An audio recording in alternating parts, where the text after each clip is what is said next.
Hello friends, जय श्री कृष्ण, राधे राधे। तो क्या आपको पता है वर्तमान समय कलयुग चल रहा है और कलयुग में अधर्मों की जनसंख्या बहुत ही काफी तेजी से बढ़ रहे हैं। तो एक बात हम इसे याद रखें, इस कलयुग का अंत कैसे होगा, तो आज हम इस वीडियो में आपको पूरी जानकारी देंगे।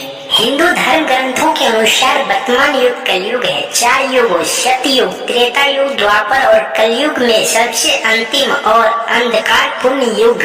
ये वह समय है जब अधर्म, अन्याय, स्वार्थ और असत्य का बोलबाला होता है, लेकिन हर अंधकार का अंत होता है और ऐसा ही कलयुग के साथ में माना गया है। इस लेख में हम जानेंगे कि कलयुग का अंत कैसे होगा और ये कितना रोचक और रहस्यमय है।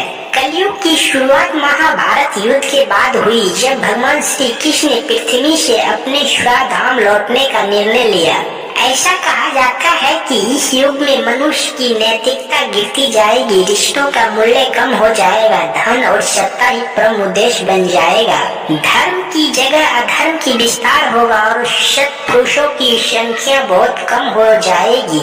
हिंदू पुराणों, विशेषकर भविष्य पुराण और विष्णु पुराण में उल्लेख है कि जब कलयुग अपने चरम पर पहुंच जाएगा, तब भगवान विष्णु अपने 10वें अवतार कल्कि के रूप में प्रकट होंगे। ये अवतार एक घोड़े पर सवार योद्धा के रूप में आएगा, जिसके हाथ में तलवार होगी और वो अधर्म का नाश करेगा। कहा गया है कि उस समय प्रकृति का आपदाएं, भूकंप, बाढ़, सूखा, महामारी बहुत बढ़ जाएगी। राजा और नेता भ्रष्ट होंगे, जनसंख्या में भारी गिरावट आएगी और मनुष्यता लगभग समाप्त ही हो जाएगी।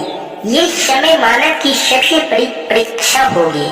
कल्कि अवतार अधर्मियों का नाश करेंगे और फिर से धर्म की स्थापना करेंगे। सच्चे धर्म, सच्चे और न्याय की पुनः वापसी होगी। कलयुग का अंत इसी प्रक्रिया में होगा और इसके बाद सतयुग की शुरुआत होगी। एक बार फिर से सत्य और शांति का युग। अगर हम इसे एक प्रतीकात्मक या मनोविज्ञान रूप से देखें, तो कलयुग का अंत का मतलब हो सकता है कि जब समाज पूर्ण रूप से नैतिक पतन के बाद आत्मचिंतन करेगा और एक नई चेतना की ओर ग्रस्त होगा। ये एक चेतना परिवर्तन हो सकता है जहां लोग फिर से आत्मा, प्रकृति और प्रेम की ओर लौटेंगे। ये प्रश्न अक्सर उठता है, क्या हम कलयुग के अंत के समीप है? कुछ लोग मानते हैं कि वर्तमान समय, जिसमें तकनीक ने लोगों को अलग थलग कर दिया है, नैतिक मूल्यों का ह्रास हो रहा है और आत्मा की जगह भौतिकवाद ने ले ली है। कलयुग के अंतिम चरण के लक्षण है, लेकिन सही समय केवल ईश्वर या प्रकृति ही जानती है।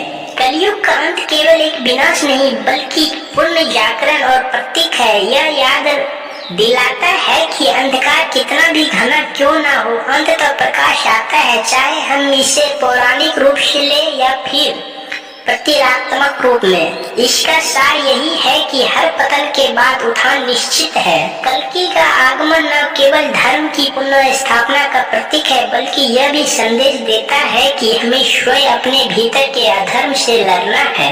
क्या आप चाहेंगे कि इस विषय को मैं कहानी रूप में भी प्रस्तुत करूं?